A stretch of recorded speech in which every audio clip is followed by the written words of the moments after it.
V nedeljo, 10. aprila, bomo na referendumu odločali o zakonu o malem delu. Gre za zakon, kateremu v Slovenski demokratski stranki in Slovenski demokratski mladini nasprotujemo. Zato bomo v nedeljo obkrožili proti.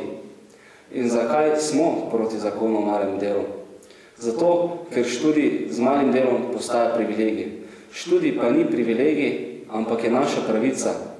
Tudi slovenska ustava govori o svobodi dela in enakosti pred zakonom. Ta zakon pa v isti koš meče upokojence, študente, brezposelne in tudi tujce.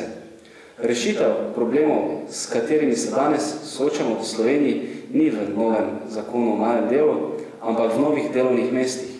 In zato bomo v nedeljo glasovali proti. Volišča se bodo v nedeljo odprla ob 7. uri zjutraj in zaprla ob 19. uri zvečer. Na volišče vzemi vabilo, ki ti ga bo Državna volilna komisija poslala na dom in osebno izkaznico. Ob prihodu na volišče bodi še posebej pozoren, da ti ponudijo v podpis volilni imenik, drugače ga pa zahtevaj kar sam. Na to boš prejel glasovnico. Glasuješ tako, da obkrožiš besedo proti. Tvoj glas proti je namreč glas proti družbi brez socialnih pravic.